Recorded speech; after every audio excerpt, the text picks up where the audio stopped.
Good to see your smiling faces, and we certainly hope our lessons have been a blessing to you. If by chance you haven't been able to catch the first sections, Ella Nick is uploading those virtual roundtables so that, you know what I mean, you can go back and look at those and kind of catch up. We have quite a few people looking at it on demand, and that's okay. We're happy to have as many as we can while we're doing it live, because we appreciate your feedback, your information as well while you're here. So we just want to welcome everybody here. Today is Wednesday, March the 17th, and we're going to review. I just want to take just a moment to kind of review. We've been studying in time some of the dreams and visions.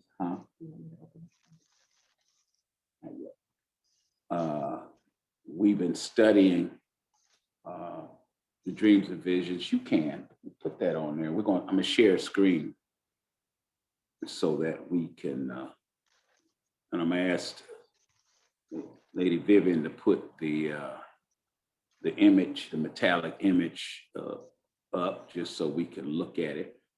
Elder Nick, Ella Nick, we need you to enable screen sharing. Ella Nick, you out there? Okay. Okay, thank you.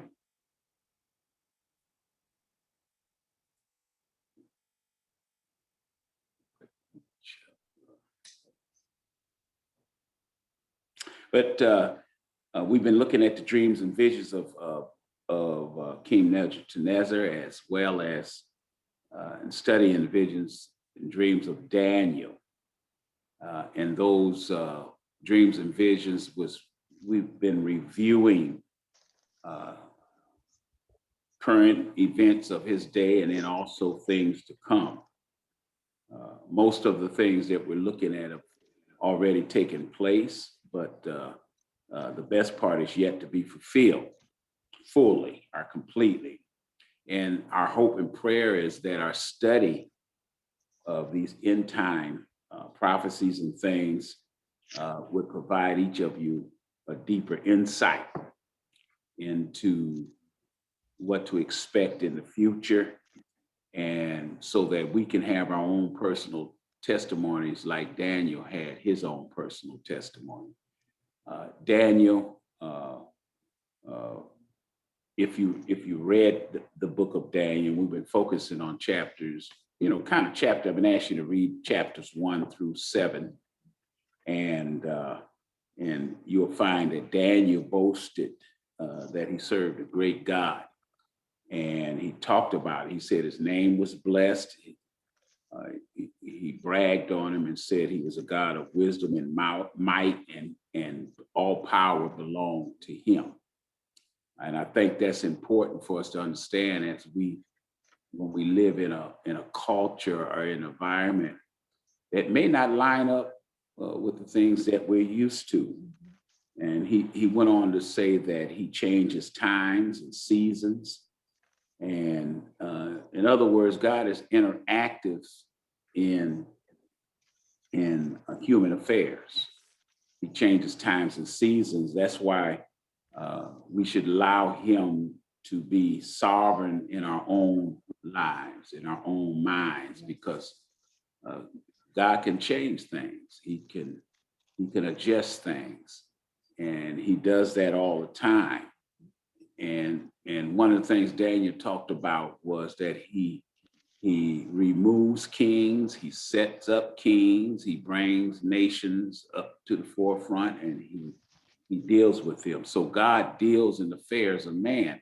And if we think about it in our own country and our own thing, sometimes we can have leaders and presidents that we may not agree with, but what we have to realize is God is the one that ultimately encourages and allows things. So he removes and he sets up, and he deals with things.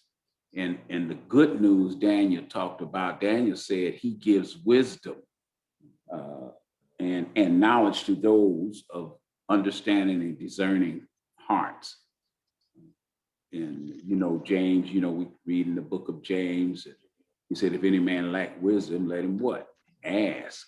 Proverbs, and it talks about seek wisdom,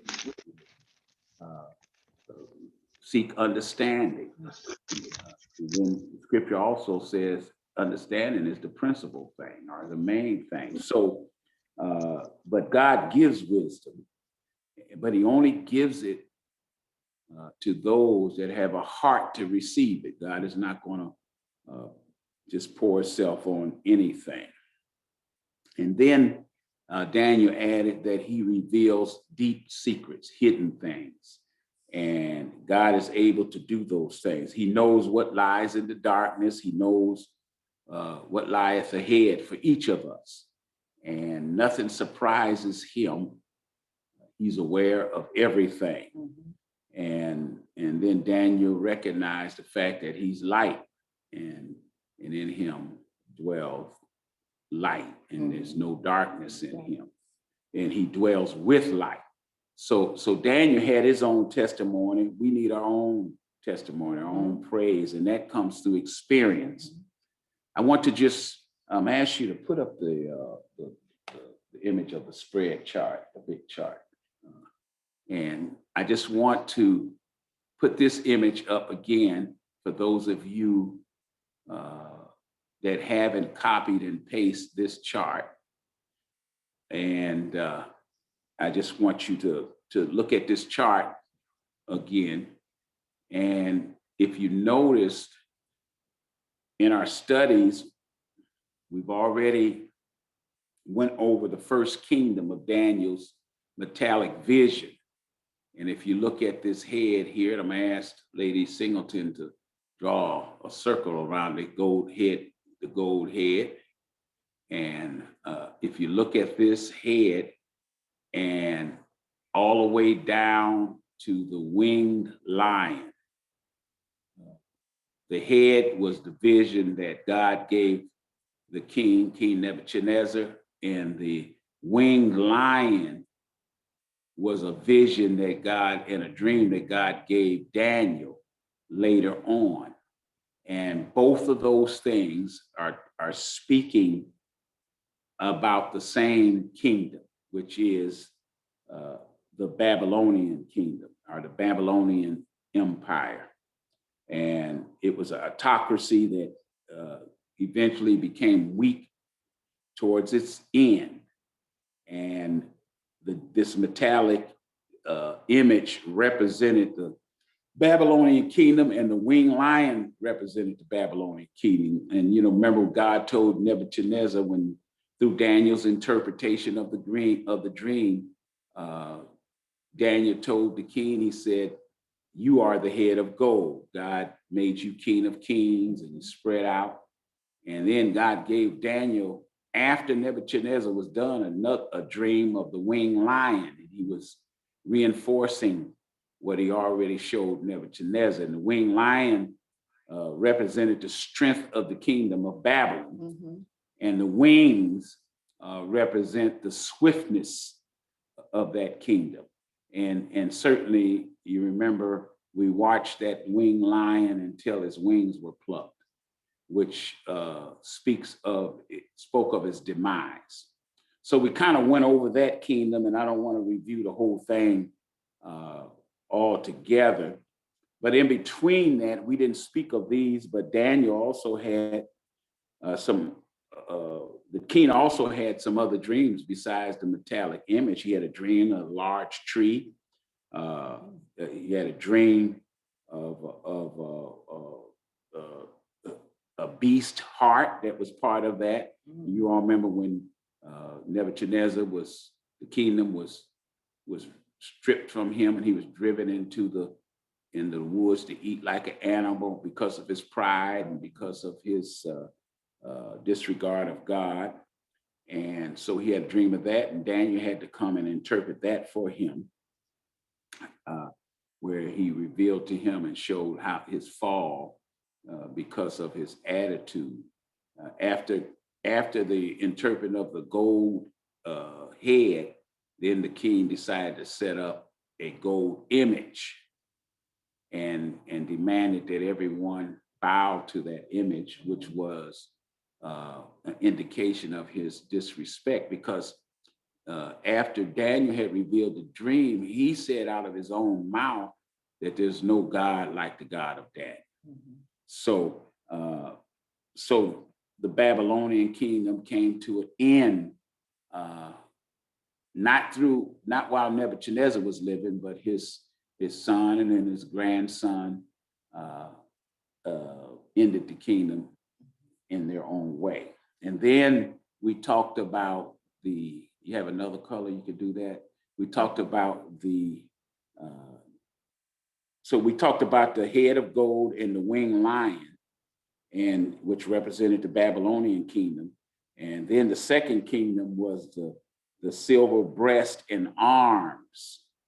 And we talked about that, along with a bear and a mighty ram. The silver breast and arms was the dream of the king Nebuchadnezzar. And the bear and the ram was the vision that Daniel had. All three of them are speaking of the same, are symbolizes the same kingdom, and they represent the Medes and the Persians, that kingdom, and that empire. And that empire was larger than any of the empires previous to it.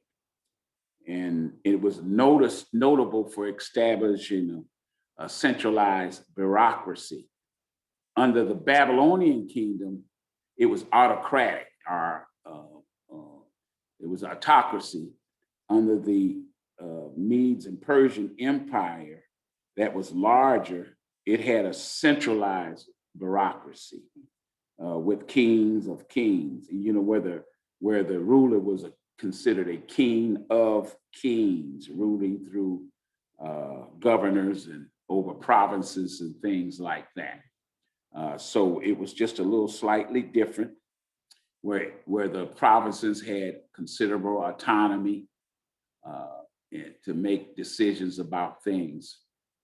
But that's dealing with the Medes and the Persians. And we're going to shift today to the third part of this vision. But you all remember last week I had some questions and I think I just want to review a few of those right now. And one of go back to the questions. Yeah, go to the questions real quick. We'll come back to this. Some questions. Thank God for my helpmate here. I realize I'm going to have to erase all my annotations before I can go, because they'll stay there. Okay. I could have clicked erase all, but I didn't. That's okay. Okay, so we're going to go. So we're going back to the questions. You all remember the questions? The first question we asked was, what is the political nature of the Babylonian Empire? What was the political nature, or what is the political nature of the Babylonian Empire?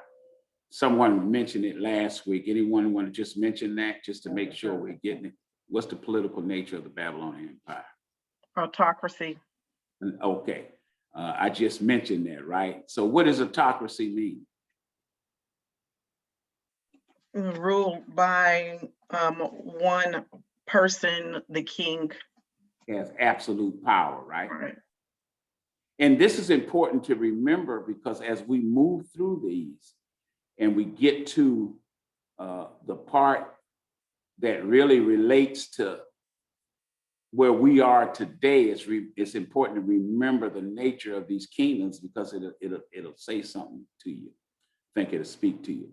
So the political nature of the Babylonian Empire was where the king had absolute power, whatever he said.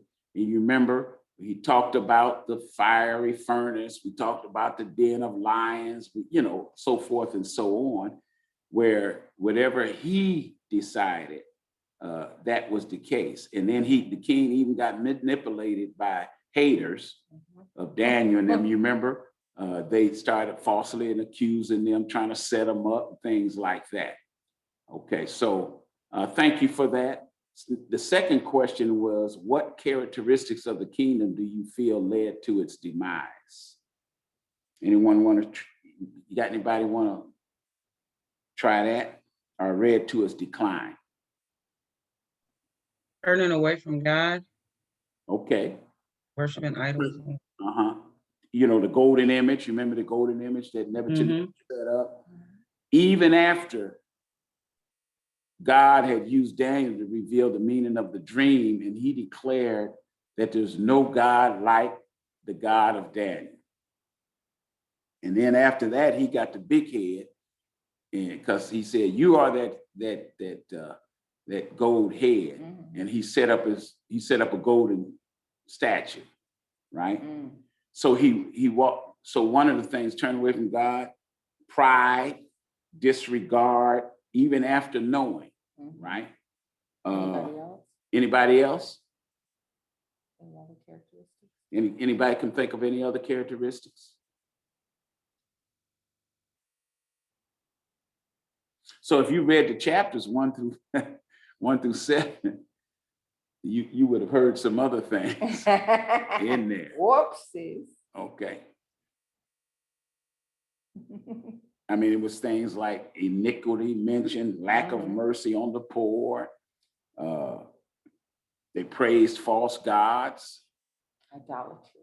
They failed to continue to glorify the eternal God of heaven. So kind of walking in rebellion, right? Resulted in the demise. Real quick, the third question, what skill set can you identify that allow God's servant, talking about Daniel and some of those that are in there, to successfully navigate through their cultural environments? Well, I said faith, trust in God, and something else that I added was knowledge of the kingdom's laws. Because starting with Daniel chapter 1, when they went in, I'm sorry, I'm kind of nervous here. I'm sorry.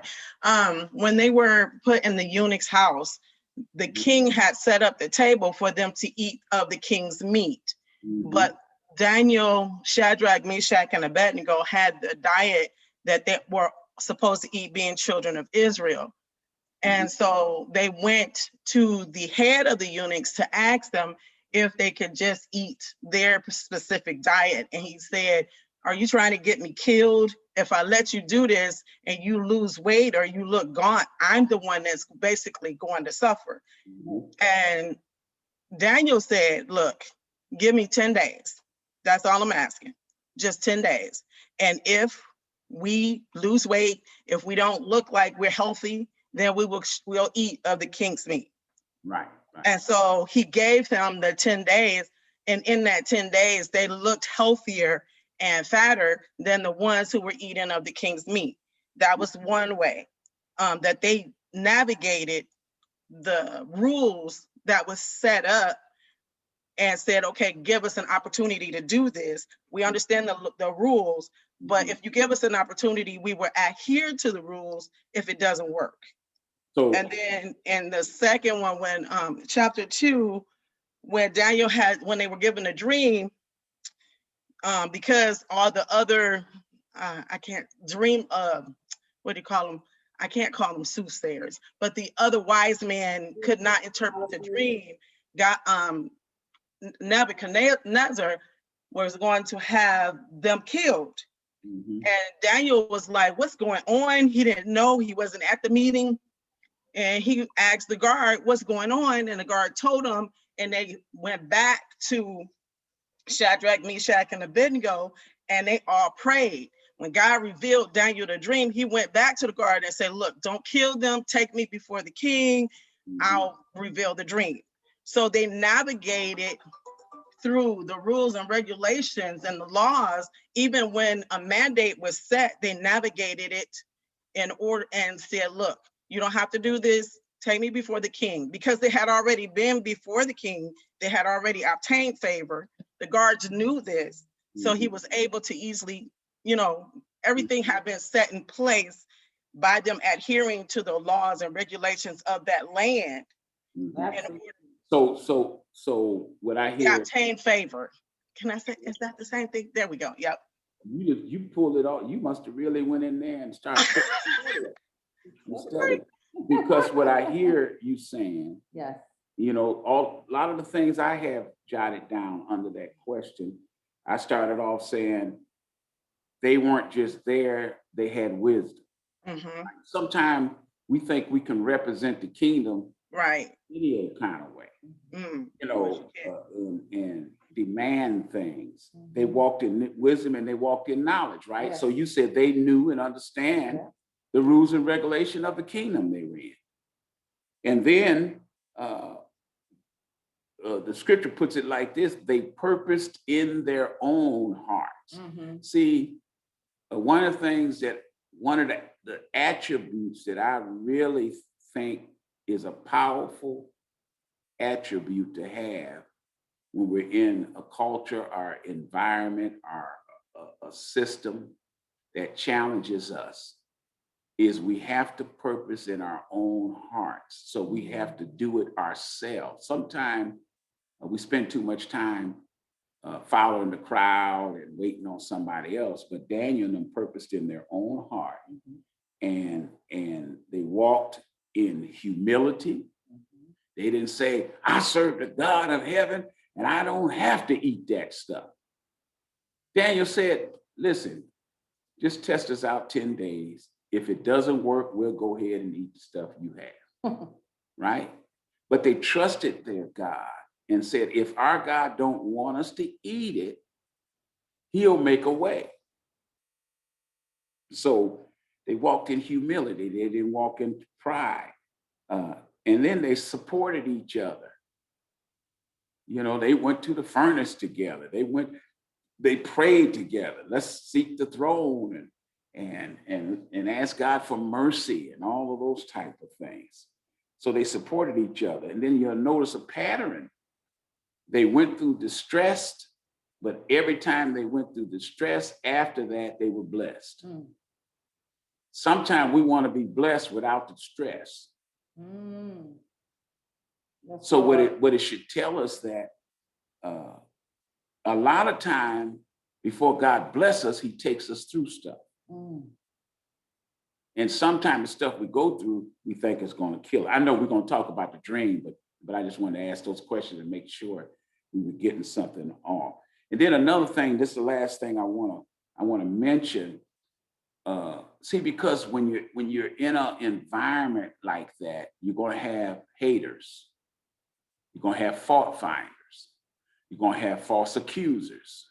You're going to have to deal with liars, or we all have to deal with that. And people making up stuff. But the story said, you all remember the story about when they talked about praying, they went and told the king about praying only to your God, and they was trying to trap Daniel. And the scripture said, because they couldn't find fault, they had to figure out a way to trap Daniel. So Daniel was faultless. It was hard for them to find occasion against him, you know. And as we represent the kingdom, we don't want our yea and nay to be evil spoken. We don't want our actions to be evil spoken. So we have to try to keep as much fault out, you know.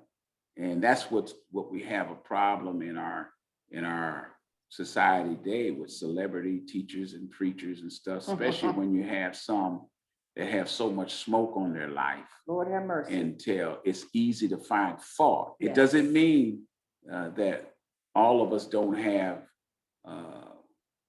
areas of growth and things that we need God to help us with. It doesn't mean that. But we shouldn't live our lives in a way where it's easy for folk to find fault without even looking. It's right there in the face. So Daniel, so when we talked about what skill set can you identify that allow God's servant to successfully navigate through their culture environment. Thank you, Minister Katrina. You did a wonderful job picking those out. Thank you for Thank that. you. You're welcome. Yes, go ahead. I was just noticing as we were talking through these study questions, I know that we're putting them in their context in the day and age that happened, but there are other parallels I see with what's happening right now. The political nature of us right here in the United States, what we've gone through even the last 4 years, even into, moving into this year, 2021.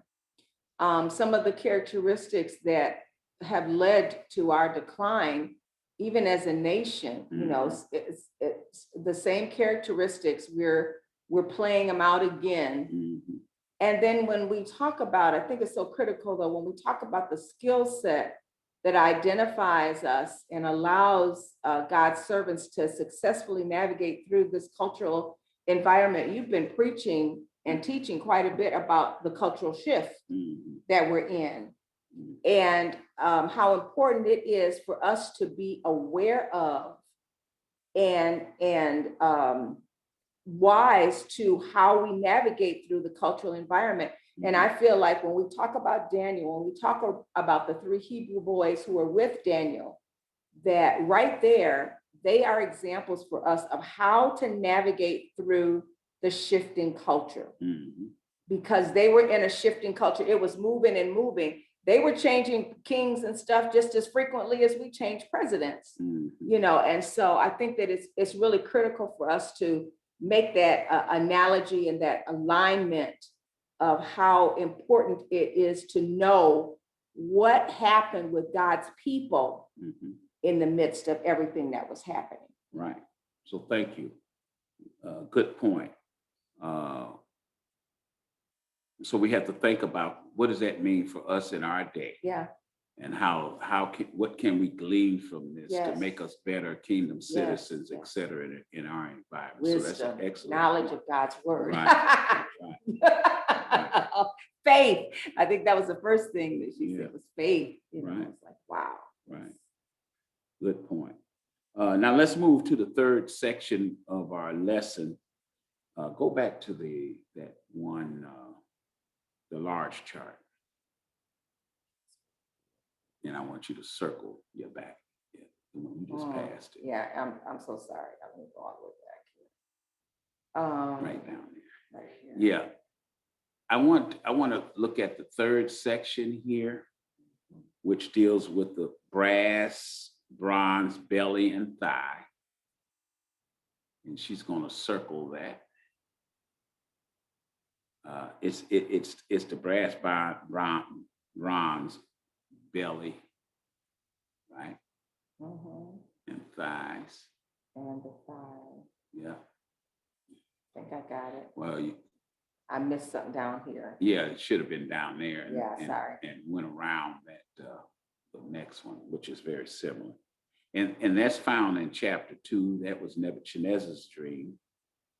And then Daniel's dreams that coincide with Nebuchadnezzar's dreams are found in chapter 7 and chapter 8. He dreamed of the leopard with 4 heads and 4 wings like a bird. That was found in chapter 7. And in chapter 8, Nebuchadnezzar dreams of this he goat. And he dreamed of the he goat. So the brass, bronze, belly, and thighs, and the leopard with 4 heads and 4 wings like a bird, and the he goat are all speaking of the same kingdom, right?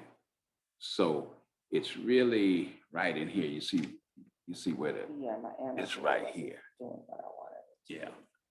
It only So, wanted to be raised. okay. So we're going here We're going here, boom, all the way down, to all around that, all the way down, down, and then back up. No, not over there.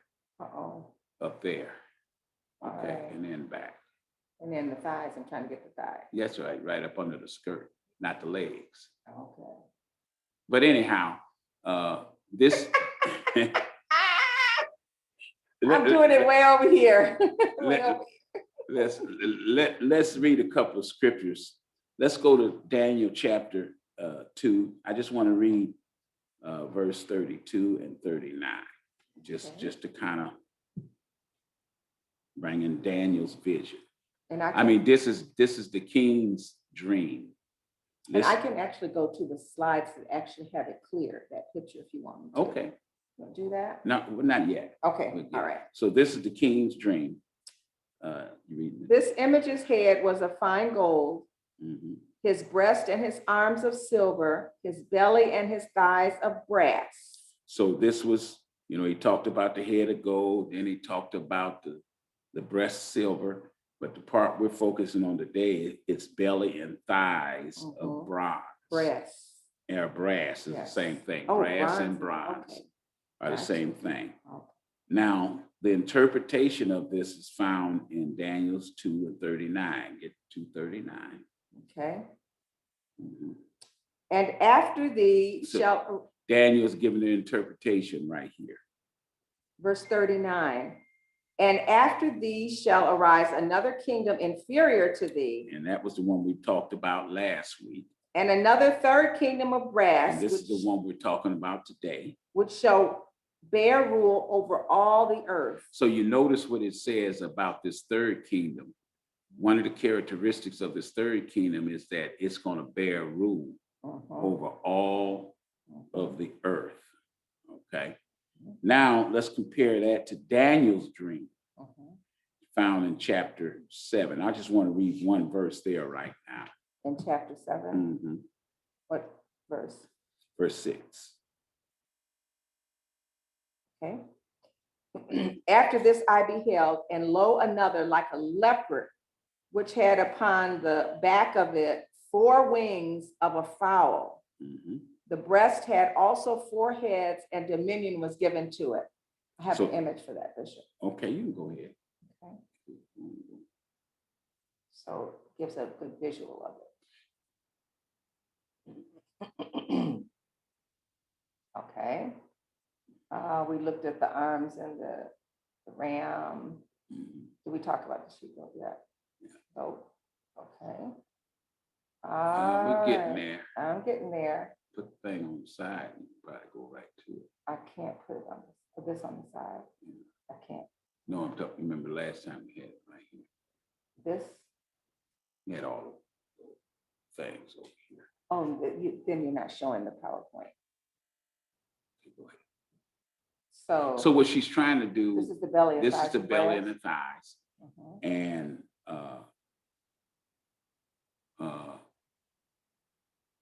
that's not what I want. What do you want? I want that's what I want, but that's not what I want yet. Okay, Okay. what do you want? So let's read Daniel 6. Okay. Let's just read Daniel 6 right now. Sheet up with the 4 of that vision, You want the vision? with the 4 of Daniel's dream, 7. At the very end. No, before, up above that. Y'all just bear with us for a second. Uh-huh. You want this? Remember, we had the metallic image. then we had Okay. The sheet with the Okay, 4. all right. Mhm. All right, these are not in order because we've done some additional things with them. So I'm going backwards. he's going back, and so I'm trying to make sure That's what I want right there. I stay with where he is. No, I want the other one. The other one just now? Yeah, because we're in This one? chapter 7. Okay, Yeah. all right. So you notice, we talked about the Babylonian, this is Daniel's dream in chapter 7, then the Media Persia kingdom we talked about last week. Now we're dealing with the Greeks. And what we're reading here in Daniel 7 and 6 is this third image that is the same as the brass thigh of the King Nebuchadnezzar's vision. So if you look at it, I just want you to read chapter 7, verse number 6. Okay. After this, I beheld, and lo, another like a leopard, which had upon the back of it 4 wings of a fowl. The beast also had 4 heads, and dominion was given to it. Okay.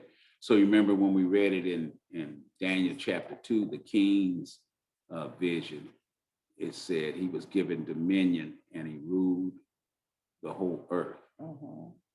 And this is speaking of the same thing. Now let's go to chapter 8, and I want you to read verse number 4 through 8. Verse 4 of Daniel 8, I saw the ram pushing westward and northward and southward, so that no beast might stand before him. Neither was there any that could deliver out of his hand. Okay, what verse are you now? I'm almost at the end of 4. Okay, go ahead and finish it. But he did according to his will and became great. Now, remember last week we talked about this ram, this great ram that pushed west toward the west and north and south, and how that none could deliver out his hand. And we talked about that was the Medes and the Persian. That was that kingdom, right? Now we're going to shift. He's going to go into the kingdom that we're talking about today, and it starts in verse number 5. Okay. And I was considering, and as I was considering, behold, an he-goat came from the west on the face of the whole earth, and touched not the ground. And the goat had a notable horn between his eyes. And he came to the ram that had 2 horns, which I had seen standing before the river, and ran unto him in the fury of his power. Okay, so we see a he-goat approaching the ram, right? And that's the kingdom that we're talking about today, the Greek kingdom that's going to destroy the Medes and Persians, the Persian kingdom. And when I say destroy, I'm not talking about all together. Those kingdoms get absorbed in the next one. The people become their subjects, etc. So some cultural elements are passed on, and they broaden their kingdom. So you can see this image here, where this he-goat, and he had this prominent horn between its eyes, right? And go ahead and read it. Okay, and verse 6 again, and he came to the ram that had 2 horns, which I had seen standing before the river, and ran into him in the fury of his power. Okay. Verse 7, and I saw him come close unto the ram, and he was moved with the shoulder against him, and smote the ram, and brake his 2 horns, and there was no power in the ram to stand before him. But he cast him down to the ground, and stamped upon him, and there was none that could deliver the ram out of his hand. So the he-goat is talking about the conquering of the Persian Empire. Right. Go ahead, verse number 8. Verse 8, therefore the he-goat waxed very great, and when he was strong, the great horn was broken, and for it came up 4 notable ones toward the 4 winds of heaven. So he said the great horn was broken, but from that great horn, 4, right? Notable horns came up toward the 4 winds. Towards the 4 winds of heaven. We're going to talk about this just in a minute. I'm just trying to get the scriptures out the way. And if you read Daniel 8, 21 through 25, because it's going to give you the 21. explanation of this he-goat. Verse 21. So he's interpreting and telling us What kingdom is the he-goat? Verse 21, and the rough goat is the king of Grecia. Okay. So we don't have to try to figure out what this he-goat represented. He's telling us. He said the rough goat is the king of Greece. Mhm. Go ahead. And the great horn that is between his eyes is the first So king. it's telling us what the great horn between his eyes represent. It's the first king. And then? Now that being broken, whereas four stood up for it, four kingdoms shall stand up out of the nation, but not in his power. So the great horn was the first king, but once the first king is broken, the horn is broken, four other kings come out of it. And this is talking about nations and kingdoms and things like that. So we're talking about the Greeks,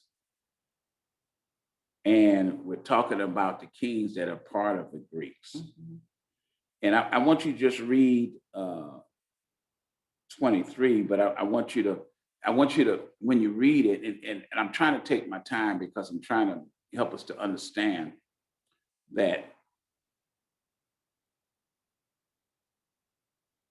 everything is in chronological order, but there's large gaps in things. So on some of them, it skips over large periods of time and get right to the nitty gritty.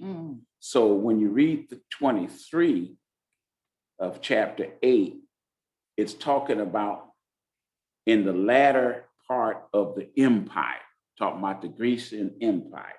And I'm stressing this because I want to bring out a point here in a little bit. It's talking about the latter part. So read 23. Can you read it in the NIV? Oh, I'm sorry. Because it just speaks plainer. Okay. Okay. All right. 23. In the latter, I'm reading in the NIV now. In the latter part of their reign, when rebels. Okay. The latter part of the reign of the four. Okay. Okay. Or the latter type. When the what? When rebels have become completely wicked, a fierce looking king, a master of intrigue will arise. He will become very strong, but not by his own power. He will cause astounding devastation and will succeed in whatever he does. He will destroy those who are mighty, the holy people. He will cause deceit to prosper and will consider himself superior. When they feel secure, he'll destroy many and take his stand against the prince of princes. Yet he will be destroyed, but not by human power. Okay, so the point I want to, does anybody, when you read this, does this speak to you in any way? Before I make my point.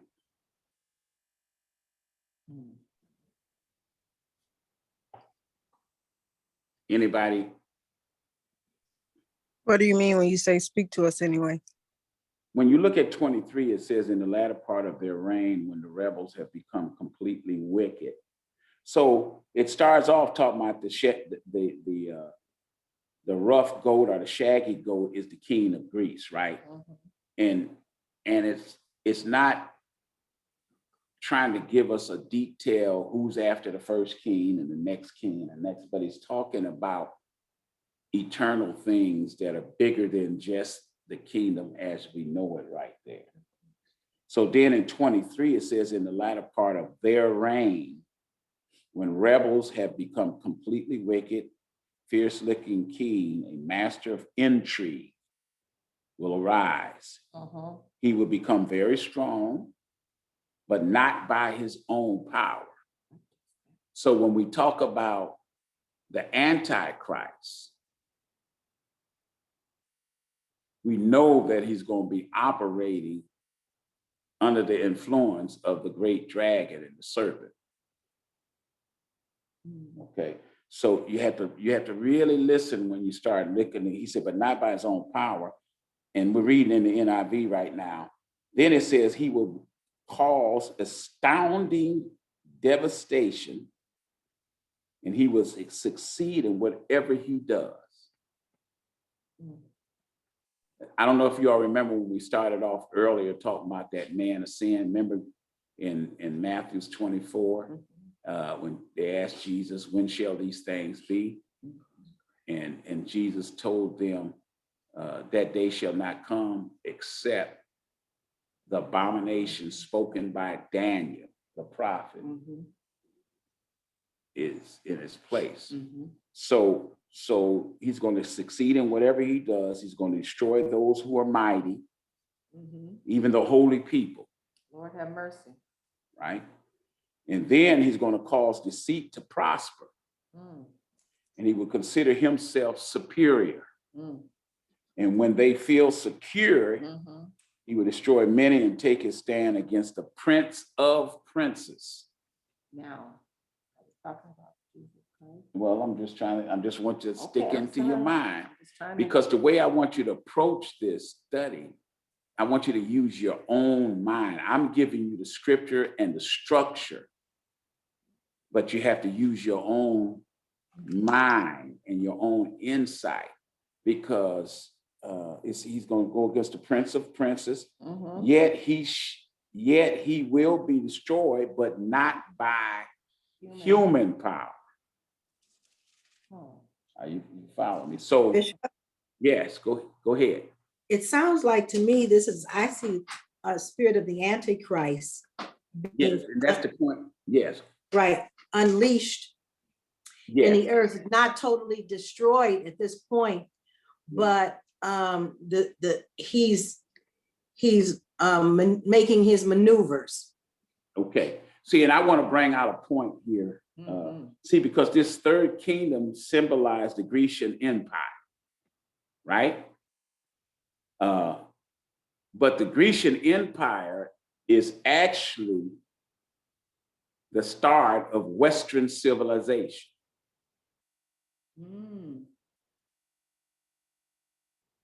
And you have, this is important because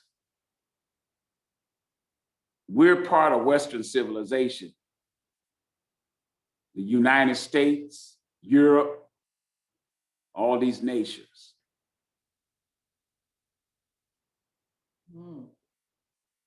And when we get into this, it helps us to understand how scripture was talking about the present. These dreams were about the present as well as the future. Now, you have theologians and other people have different interpretations about different things. But I want you to read, we're still in Daniel. I want to go back to verse number 8 in chapter 8. Read 8 through 12. I just want you to look at this for a second. Remember, we're talking about the he-goat here. The goat became very great. So this he-goat became very great. But at the height of its power, the large horn was broken off. So the large horn was broken off. And in its place, 4 prominent horns grew up toward the 4 winds of heaven. And remember, we read that just a little bit ago. But listen in verse number 9. Out of one of them came another horn.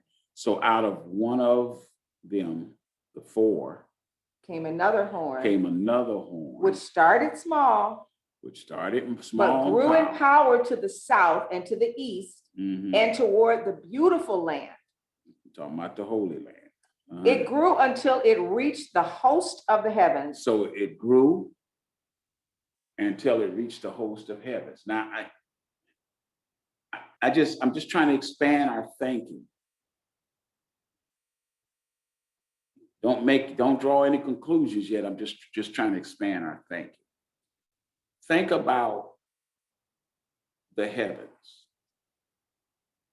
Think about the countries that are doing space exploration. You know, think about the United States. NASA just sent and I know some people don't believe it, but I do. NASA just landed a rover on Mars, right? So just notice the terminology. It said grew until it reached the what? The host. The whole, it Of- grew to the power Uh-huh. to the south and to the east and toward the holy, And beautiful then land. verse number 10.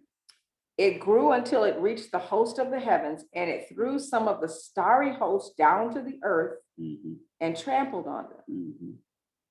It set itself up to be as great as the commander of the army of the Lord. Mhm. It took away the daily sacrifice from the And Lord. this is what Jesus was saying, the abomination Mm, spoken of by Daniel. mm, And in Thessalonians, when it said that day shall not come until that man of sin is revealed, the son of destruction or perdition. So it Can we says, finish that verse? yeah, go ahead. What verse are you? Verse 11, the Mhm. end of verse 11. It Start took it a- over again. Okay. It set itself up to be as great as the commander of the army of the Lord. Mhm. It took away the daily sacrifice from the Lord, and his sanctuary was thrown down. Because of rebellion, the Lord's people and the daily sacrifice were given over to it. It prospered in everything it did, and truth was thrown to the ground. So I don't want to get into this stuff, but if you got some historians say this happened with the Maccabean revolt before Jesus Christ. You got other people have other explanations. But what I hear here and what our chart is really saying is this is speaking of that man of sin, the Antichrist. And these are some of the things that we should kind of hold close, and we'll understand it better when we get to the other parts of the dream. Yes. Bishop, what I'm seeing here also is I look at the spirit behind a thing, Mhm. and what I'm hearing, correct me if I'm wrong, is like you said, that Antichrist spirit, which is that I guess that little horn Mhm. who eliminates the 3 other horns of the 10 horns or something like that. Mhm. But I see a spirit that's permeating, and the spirit of destruction. Mhm. And then when you get down, like you were speaking about on verse 12, 8 and 12, and a host was given him against the daily sacrifice by reason of transgressions, and it cast down the truth to the ground, and it practiced and prospered. Mhm. You know, that's concerning to me. Yeah, but that's, yeah. So just hold that, right? Mhm. Because when we look at the first king, that notable horn between the eyes, most, and I agree with this, that's representing Alexander the Great, Mhm. first king that really dominated under the Greeks. Alexander the Great, he was just a young man of 20 years old. But what's frightening to me, Bishop, Mhm. is like if you look at that 8 and 23, as you read before, and in the latter times of their kingdom, when the transgressors are come to the full, a king of fierce countenance and understanding, dark sentences shall Mhm. stand up, and his power shall be mighty, but not by his own power, Yeah. and he shall destroy wonderfully.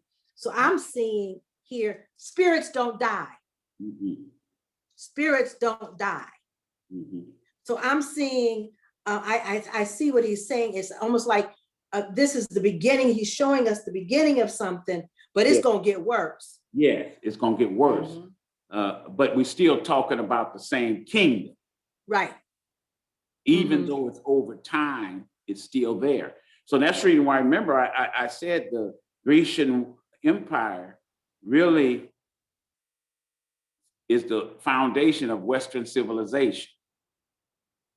So from my perspective,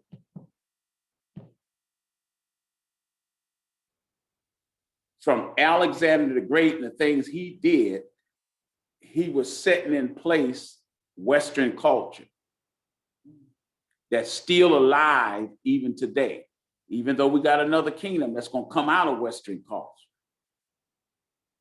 That's part of Western culture, which is the Romans, and we'll talk about that next week. But under the Greeks, Alexander the Great was the one that spread the kingdom around. He was just a 20-year-old young man. Hit that battery. I hit that close because my battery is, I need my charger. I didn't know. No. I thought I You hit should have close. just said close. Oh, you got it. I did. But Alexander the Great was just a 20-year-old man.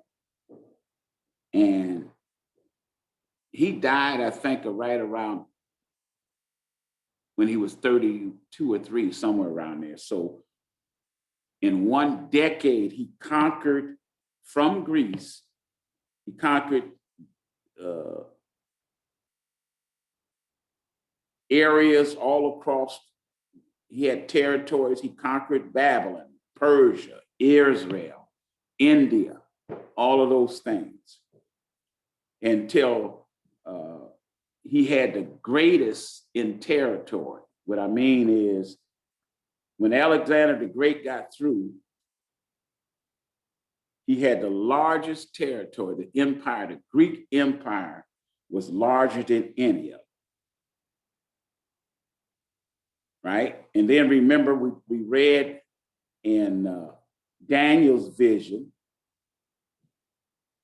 about a leopard, right? And the leopard represents, it symbolized Greece, the Grecian Empire. The 4 wings that touch not the ground represents the swiftness of its conquest.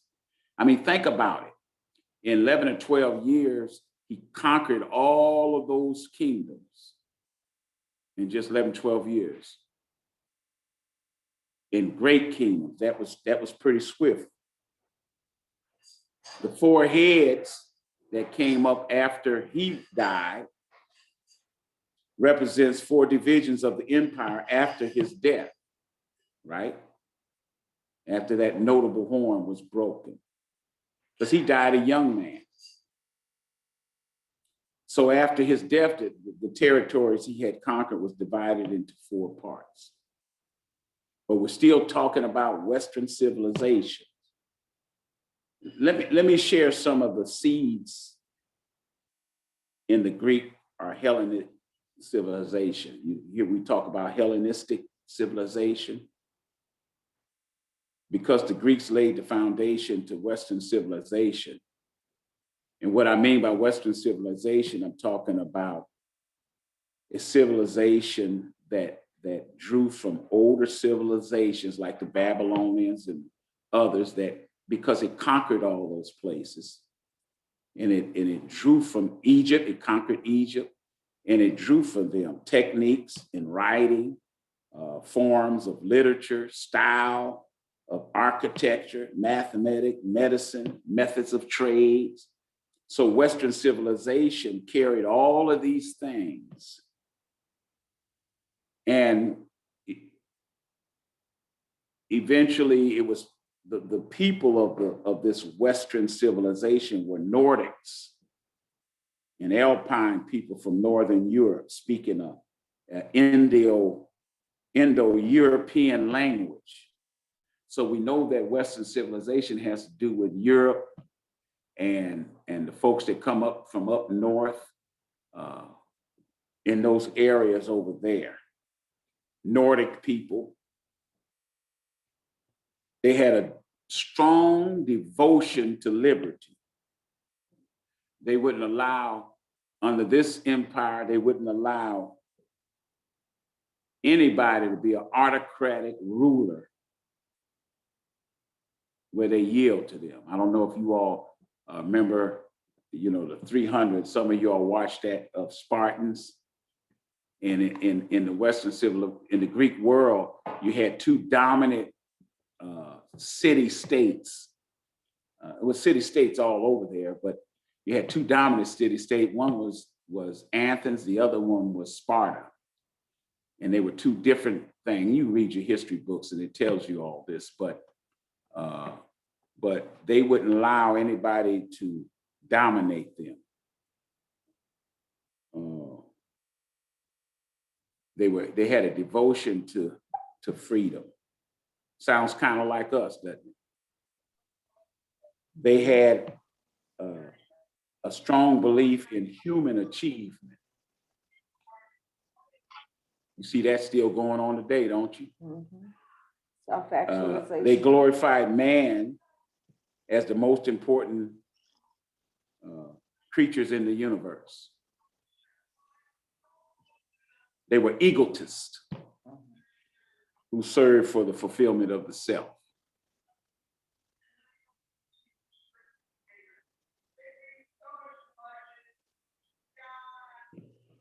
They refused to submit to priests, rulers with absolute power, and they certainly weren't going to submit to autocrats or even humble themselves before gods.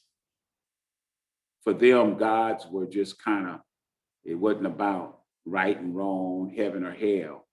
It was the things they did, Zeus and all those other idol gods. They felt like all they were doing was just pleasing the gods so that they can be happy. But it wasn't because there was a heaven or hell that the gods want to take. I'm just throwing this stuff in while we, because we're talking about Western civilization. Their attitudes were secular and rationalistic. They dealt with reason, and they exalted free inquiry. That was important. They viewed knowledge as more important than blind faith. Think about Paul. You all remember when Paul was in Athens and he was on Mars Hill, and they were around and they had inscriptions to all kind of gods. And then he saw an inscription to the unknown God, remember? And he said, well, let me tell you who he is. So their religion had no commandments, no dogma, and no sacraments. Every man was free to believe what he pleased and conduct his life as he chose without fear of retribution from their gods. This is Western. This is the Western world. And religion was polytheistic. Anybody know what polytheistic means?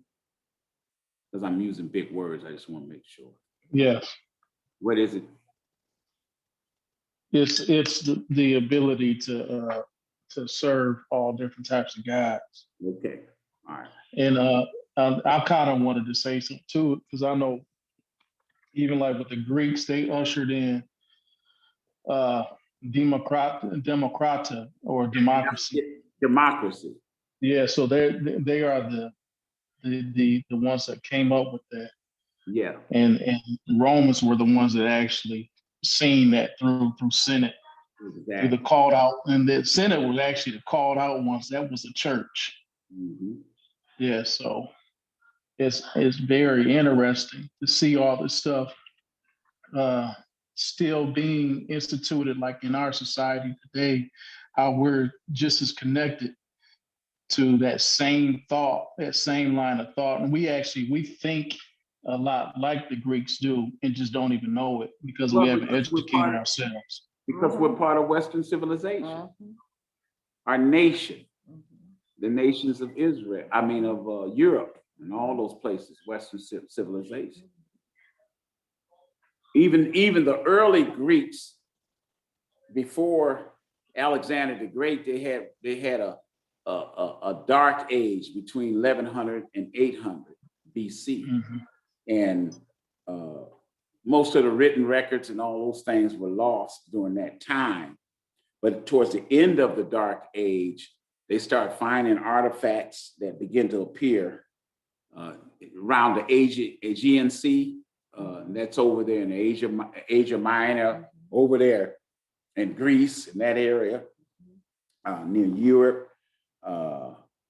And they saw the rise of city-states like Athens, Thebes, and all those places.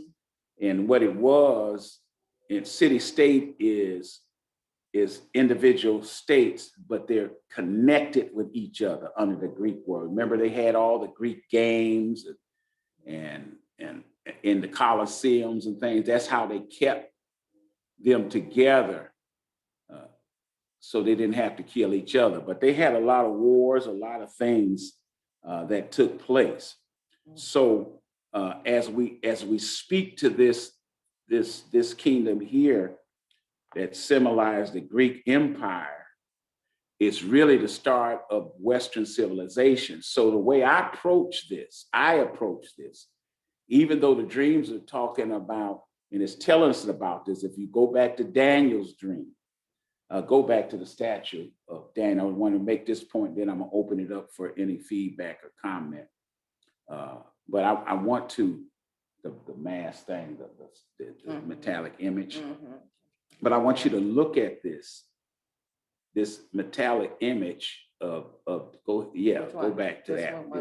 I want to start with that, then come to this one. Okay. But if you look at the metallic image that Nebuchadnezzar saw, he saw a head of gold, and the scripture told us it represented the Babylonian Empire, from Nebuchadnezzar to Belshazzar, and it represented them. Then we had the breast and the arms of silver that represent the Medo-Persian Empire. And we had the bear that was with it, right? That tell the same story, talking about Cyrus and Darius, the dominant, powerful kings. It was more kings, but they were the dominant, powerful ones. So then, which we were talking about today, we talk about the belly and the thigh of brass, which represent the Greco kingdom. And then the leopard, right, where Daniel had the vision. And it's talking about the Greeks and dealing with Alexander the Great and what he did. But you notice that everything is interconnected. You got a head, you have a chest and arms, you have a belly and thighs, you have legs, and we'll talk about that next week. And then you got feet. All of these are kingdoms. The Western kingdom of the Greeks took something from all of the previous kingdoms, our empires, because they conquered them. Even Egypt was conquered. So a lot of their stuff got integrated in the Greek civilization, which really is the Western civilization. So when I see look at Daniel 2, look at Daniel 7, look at Daniel 8, and then when we can read all the way through 12, it's going to have some individual visions that speaks to some of them, and we'll bring those out as we go. But when we look at it all, I see from the Greeks, I see one kingdom in my mind. You know what I'm saying? I see one culture, rather, one civilization. And then I think about what Jesus in Matthew's, and when there's asking, when shall these things be? And Jesus said, this generation will not pass until all these things are fulfilled. So the generation that I believe he's talking about is the Western civilization generation. However long it takes, everything else is coming out of that. You know, Rome. Actually, you read your history books, other things. Rome and Greece and Rome are like at the foundation of Western civilization, but they're carrying elements of the empires or the cultures that they conquered.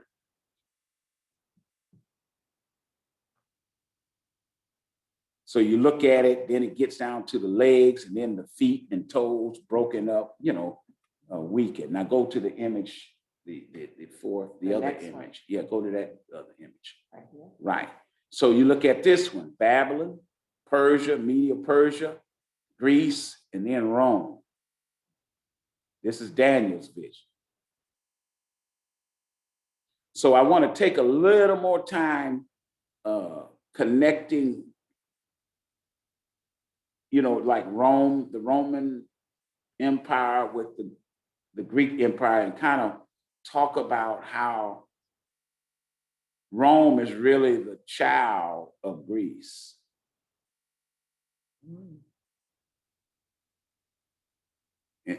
Because, you know, we talk about when we start getting into Revelation, talking about the city on 7 hills and all this other stuff. And you notice what we talked about when we read about the Greek Empire. It talked about that little horn that shows up. Mm-hmm. And he has a lot of power. And you know, he won't destroy it. He won't punish the holy people. We're going to see a reflection of this in some of the other stuff too. You see. So we want to look at this and see what does that mean for our civilization as well. Bishop, can we take a pause? Yeah. And you know, I say it every week, you know, he packed a lot of stuff in that suitcase. So gotta unpack. Go to our main chart. Okay. Just want to ask what questions you all have, or what thoughts, or what's on your mind. Lady T has shared some things, and Trustee Ty has shared some things around this. Of course, Sister Minister Katrina a little bit earlier, and Minister Tammy, but anybody else? What are your thoughts? What's coming to mind? What's going on in your brain? What are you thinking? And why you think? One thing that comes to mind is we're not here to try to make sure we're right on anything, but we're here to share scripture. Mm-hmm. So that you can use your own intellect and your own thinking, so that whatever way you fall, you have scripture to back it up. Yeah, go ahead. Somebody, was it Dr. Capina? Yeah, so without going into the weeds of everything, what's sticking to my mind, just the overall, like I'm always amazed that, so Daniel and the 3 Hebrew boys, like all of them were in captivity, right? And yet because of the wisdom and the faith and commitment and obedience to the Lord, despite being in captivity, one thing that keeps coming to mind is Daniel and even the 3 Hebrew boys, they actually were all blessed in the midst of captivity, right? Yeah. So for instance, like so this is like before you really got into Bishop, but like we know that Daniel ended up becoming the ruler, and as a result of his commitment and faithfulness, I mean, he was able to bring up Shadrach, Meshach, and Abednego to be like essentially basically, so what I'm really trying to say is what keeps coming to mind is despite the environment and the political environment and all of that, because of Daniel and their commitment and the three Hebrew boys, their commitment of faith and obedience to the Lord, they are still able to be blessed amidst captivity and oppression and slavery, you know? So that's what keeps coming to mind. So it's not getting into the details of all that you're teaching, but that's the overall thing that has come to my mind since you started. So what does that say for us today? Yeah, to me, it says despite, so that we know definitely there's a huge shift in the culture, all the, you know, from the politics and so the social issues, racial issues and all of that. And despite the fact that it appears like we're on a downward spiral, you know, and there's just no turning back, I'm encouraged that we as people of God can still be blessed. Like if we keep our minds on the Lord and continue to serve God, trust him, no matter what everyone else around us is doing, we have the ability, I'm going to be blessed no matter what others are doing. Like we can still be blessed if we trust God, have faith, if we're obedient to him and continue to walk upright before him, regardless of what everyone else is doing, regardless of the policies and practices and laws that are coming into place, we can still, as people of God, not only be a light in the world, but we can also be blessed and in turn be a blessing to others. Without arguing and fighting, Yes. grappling, and just do what's right, and God will bring it out. Thank you for that. Anyone else? I think I'm sorry, this is Minister Katrina. Like I'm in agreement with what you said, Bishop, without the arguing and always trying to bring your point across or always trying to be right.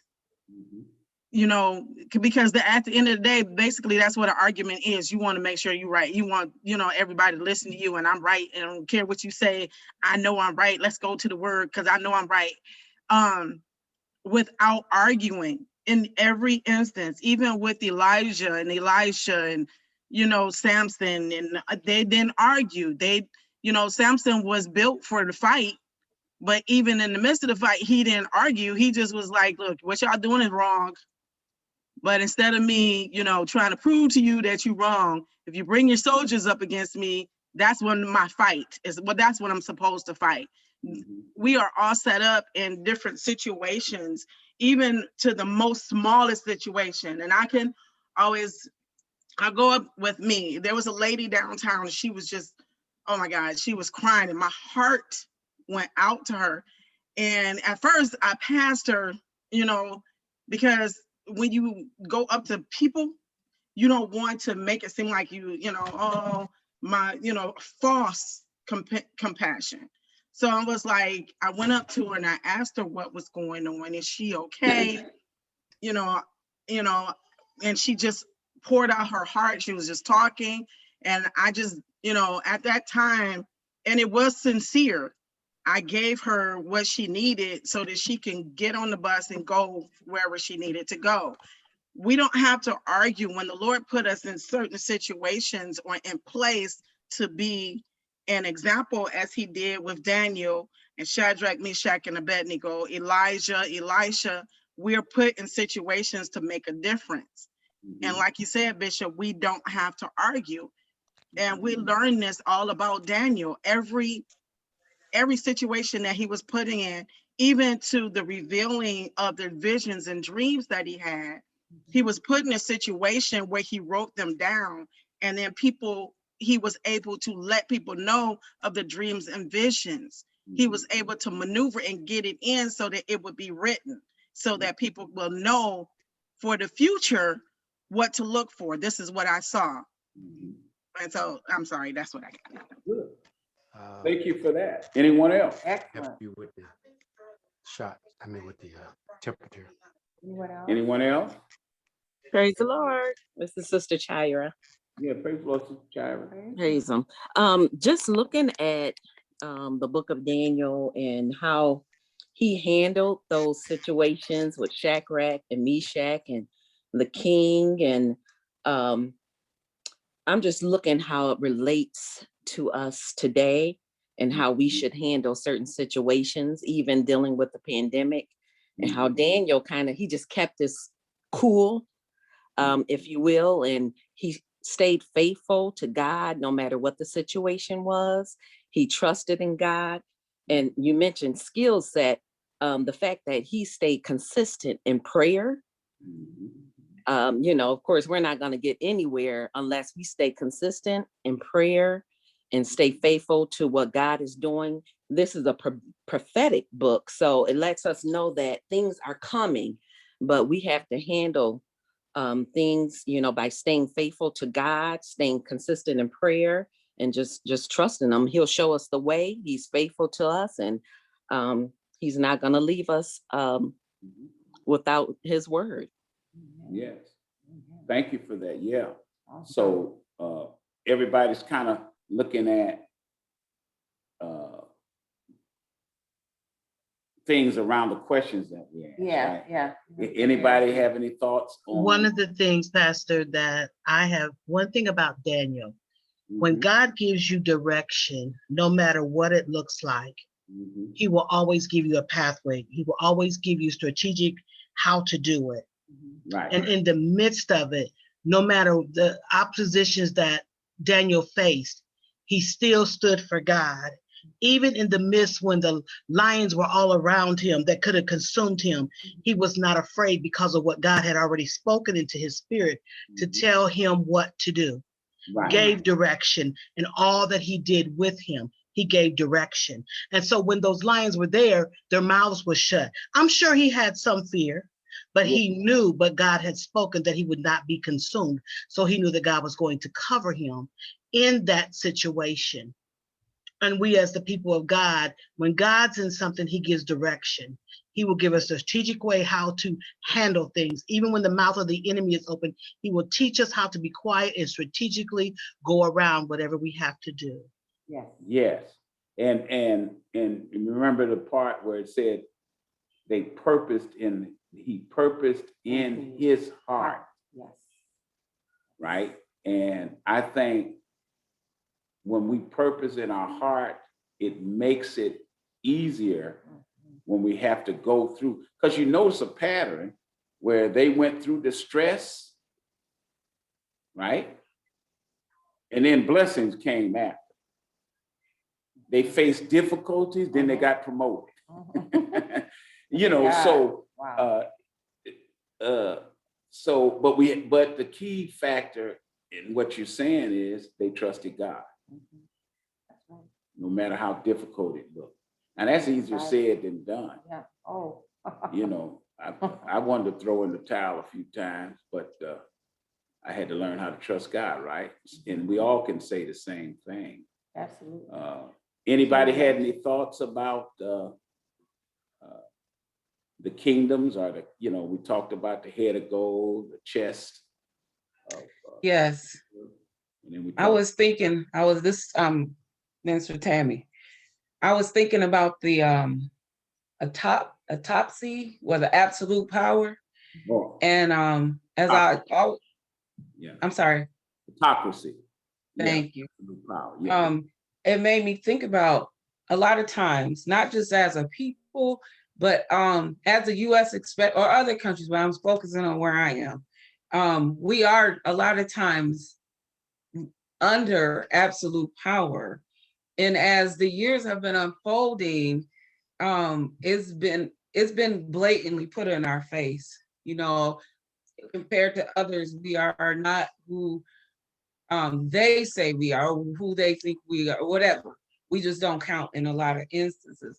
But I thought about through all of this, like it was said, and I agree with all that's been said, but despite the absolute power of that man,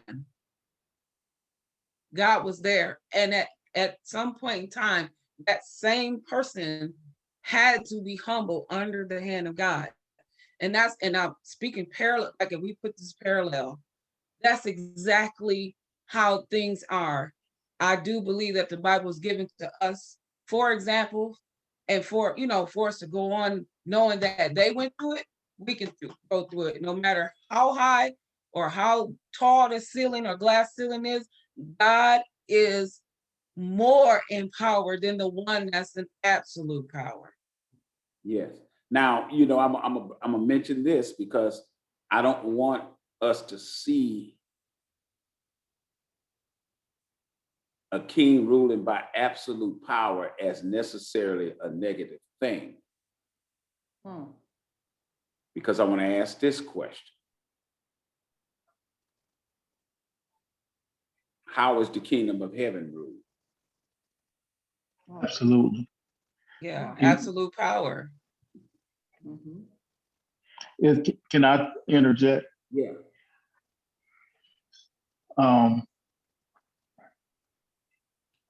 As far as like the breakdown of the different kingdoms, and then seeing like where we in this society can fit into that, and that's even kind of dealing with our European counterparts, and just even taking it to the thought too is that that the European nations that came over here and been in Africa, they have their arms kind of a little bit everywhere. They left their seeds in Haiti and the whole earth. Dominican Republic. Yeah, yeah. Go ahead.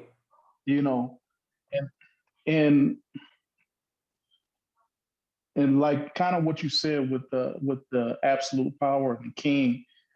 One thing that is a benefit to those people that lived under those regimes and still do is that they have a kingdom mindset better. They can understand kingdom better than we can, because we don't know that. We only know rule as far as democracy by the people for the people.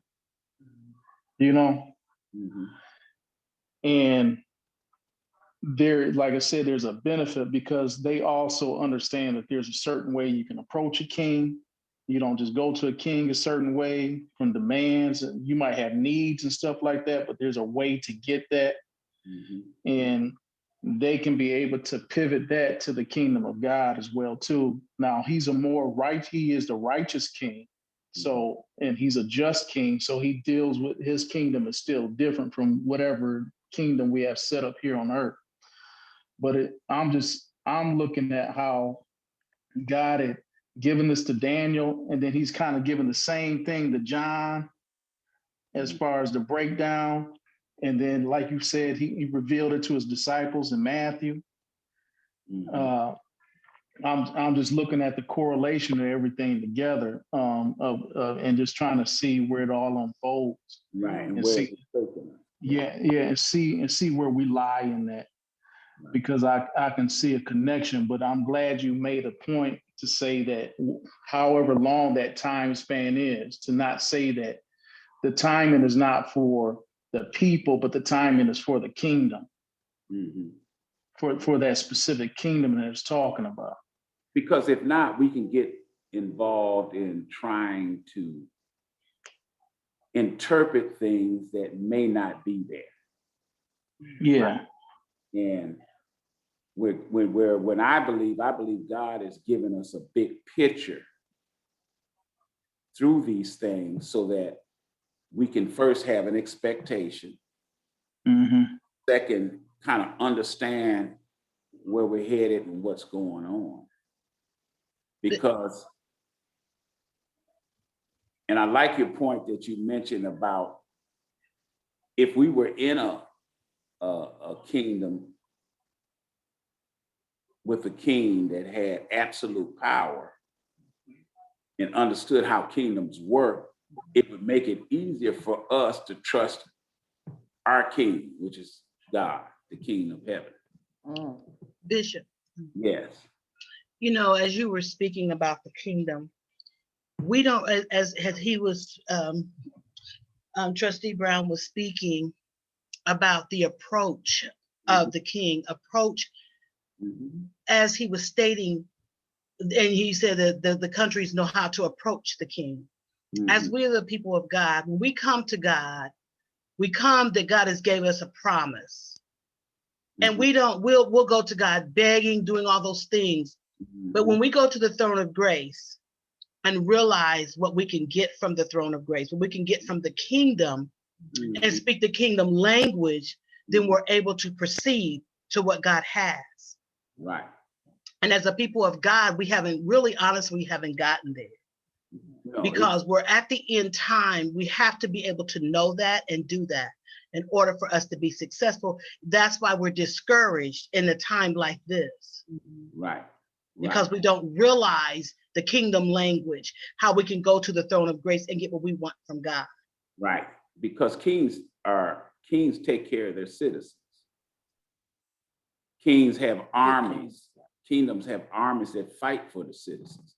You know, a lot of time we think, you know, we say, stand still and see the salvation of the Lord.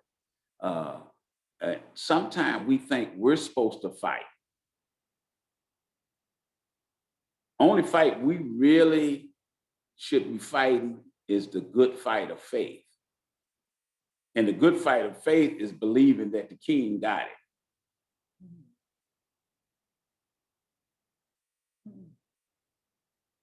it. Yeah, Bishop. It's almost kind of like I was just hearing this, kind of watching it since it's being March Madness, listening to some of the coaches, and one of their what they're really focusing on is the absence of the crowd. If we look at the armies of the Lord as that basketball team, and all we're doing is cheering them on. All we're doing is heaping our praise on them. And what that does is energizes them. The basketball players will tell you, we're missing the crowds. The coach is telling you we're missing the crowds because they work off the praise of the crowd. You understand? Yeah. So this is like kind of saying what you're saying. We don't have to fight. All we have to do is praise our King. You understand what I'm saying? For his ability. Yes. And just have faith that he's going to overcome and overtake whatever situation it is. Can I? You go ahead. Y'all the one caught me here 30 minutes longer than what I've been trying to do, but I'm going to try to get this and I'll let you kind of exhaust this, but go ahead. Is that Sister Katrina? No, that's your daughter. Who is that? Erica. Erica? Go ahead. I can't hear you. We can't hear you. You got to unmute. Can you hear me now? Sorry. It reminds me of the part in Daniel when Nebuchadnezzar was basically, he was telling everyone to worship the golden image or whatever that image was. And remember when Daniel said he got mad because Daniel and the three Hebrew boys, they didn't do it. But the confidence in Daniel, when he said, basically was saying that we not worshiping your God. The God we serve is who we worship. And he didn't budge, and he didn't get like agitated or irate or concerned. He just said it with confidence because he knew that the God that he served, no matter what was going to take place, was going to see him through. You know what I mean? And so like what everybody is saying, that is the confidence that we have to have in the God that we serve, is knowing that no matter what, he's going to see us through, whether it's through the fiery furnace or whether it's through, X, Y, and Z. But in this day and time, with all of these different things that are being thrown at us in this world, whether it be different religions or laws and rules and regulations by the government and stuff like that, we have to be confident in knowing that the God that we serve is going to carry us through if we stay faithful and obedient. Yes. Yeah. And and I want to add this in, when we say carry us through, it may not necessarily mean in the way we want him to. We trust him that whatever the end result is the best for us if we're in his will. And I'm saying that, the reason why I'm saying that, because if you Shadrach, you mentioned Shadrach, Meshach, and Abednego. When the king, everybody thought they were going to be shaken and nervous, and they said, well, we're not even anxious. To answer you, we already purposed in our heart that we can't do that. And then they said, one thing we know is the God that we serve, he's able to deliver us. Mhm. And then they said, we don't know if he's going to deliver us out of this furnace or not. But then they said, if not, we still going to serve him. So I think the lesson there is that we have to understand that God is the one in control of the bigger picture. And everything will work out if we just trust him and believe him. And I find that out. I found that out in the past, and I'm finding that out in the present. And I'm gonna continue to trust him until I find it out in the future. Trusting God is better than trusting man. Trusting God is better than trusting your own mind. Trusting God is better than anything, because I'm telling you, you just trust him, things work out. And that takes faith. Wow. Anyone else before we close out? We might as well make sure I'm done by 8 here. Anyone else want to weigh in? Yes, Bishop. Yes, sir. Minister Anthony. Praise him. Praise him. I've been getting a lot of the citizenship from how Daniel applied. You're getting a lot of what? I've been getting a lot of the kingdom citizenship, how he applied it, and how he went about certain things and how he did it without compromising, and he knowing in who he was serving and in who he was trusting in, that he can acknowledge God and that he could go to God and that he could stand firm in what he believed in. And that's what I was getting, was the not compromising and showing the citizenship of how to be a kingdom citizen.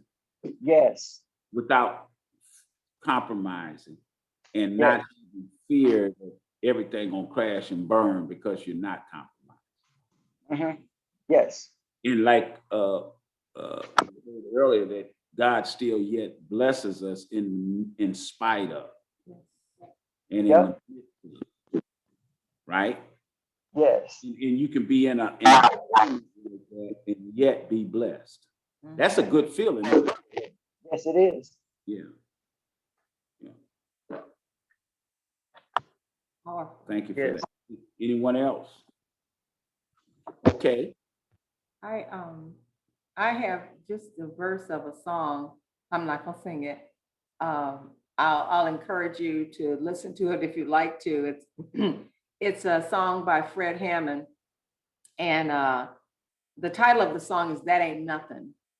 For those of you who've ever heard it before, you know, as we were talking about the 3 Hebrew boys and some of the commentations that several have shared, I had to go look up the lyrics because that just the one line kept coming to me. And I said, I need to have the whole context. And And this verse of it just says, 3 boys risked their lives. In flames of fire, they were sure to die. The king said, bow. They said, we're not gonna do it. Although they went in, the Lord brought them out. And then the chorus kind of says, you know, he knows the path you take, or the hook says, he knows the path you take. And even if it leads you to a rocky place, it's okay. Whatever you think to ask, he can do much more. And you just say, while you wait, is there anything too hard for him? If it's impossible, do you need a miracle? Anything too hard for him? No. And so the basis of the song, this is that ain't nothing. And that was just on my heart. The part when the Hebrew boys just kind of looked at him and said, we're not gonna do it. Yeah, that ain't nothing. Whatever happens, you know, I think Evangelist Tanya said, you know, we have to understand that we have the assured promises of God. And they're not even like promises of human beings. The promises of God are sure. They're founded. He said that my word is forever settled in heaven. And our prayer is that his word, his will be done on earth as it is in heaven. His word and his will are synonymous. God's word is his will. He spoke things into existence. That was his will. And his word, they're synonymous. So I just thank the Lord for that little piece, that little reminder with the Hebrew boys and their confidence in God and confidence in the promises of God. And if they could do it, and they went through, I mean, I don't know about you all, but I can't think of facing being put in a furnace. I have a hard time, I'm gonna be honest, I have a hard time with cremation. I don't want to be cremated, and I won't even be alive, you know, of course. But just the very fact that these young men, and they were young, remember, they weren't old and, you know, right, set in some old ways. They were young. And God used them in such a mighty way. And, you know, the Bible, the scriptures are written for our learning and our admonition. So I'm learning about the kingdoms. Minister Anthony was saying, you know, kingdom citizenship. I'm learning about kingdom citizenship, and I'm learning the parallels that are happening in this prophetic book, but also how it applies to us right now and what it actually translates to. I know that there's some more in-depth translations that happen historically that may be a little above my head, but I could reach up and get them. Well, you know, the hope is, that's the reason why as we move forward, you know, read a little bit on Western civilization, read a little bit on the Grecian Empire, read a little bit on the Romans, and just kind of, you know, dust off some of your old books and reread them, because I can guarantee you, when you go back and start rereading them, it kind of opens up things for it. Because as we go through this, it helps if you have a understanding, a little understanding of these cultures and how it flows, and it can open up your thinking. And so check some of that out, and we're gonna come back next week and talk about the next section that's part of this dream. And I'm really kind of excited to get into that stone and that talking about Jesus Christ, the imagery and the symbolism of Jesus Christ, and kind of connect it with some of the New Testament scriptures that relates to it, and really kind of open that up. We're just going through the formalities right now just to kind of get things set, but our focus is on what our expectations should be for the end. So do that, read on some of that, come with some questions, and we'll be back here next week at 6 o'clock. We encourage someone else to join us and to participate. I know some watch on demand, you know, after the fact, they'll watch it, but encourage some to come on live. So we'll be here with next week, and we're just going to ask you, and I'll just go ahead and pray us out since we've kind of been on so long. And Father, we thank you today for this class. We ask Thank you you, Lord. to open up our hearts and minds, show us, give us direction, give us wisdom. Help us to grow in your word, grow in your promises. Oh God, make us teachers. Yes, Lord. Help us to be examples. Yes, yes. Help us to take the things we learn to grow in you. Encourage your people. Yes. Ignite a fire in their hearts and bring us back together so that we can be disciplers of men, so that Yes. we can share the good news of the kingdom. And we'll praise you and we thank you in the mighty name of Jesus Christ. Christ's sake and the kingdom's sake. In Jesus' name. Jesus' name. Amen. Amen. So all of these sessions are put out on our YouTube page. I don't know if he should have put last week's out today. Yeah, So just ask Elder is Nick. Nick right there? Elder Nick. He might have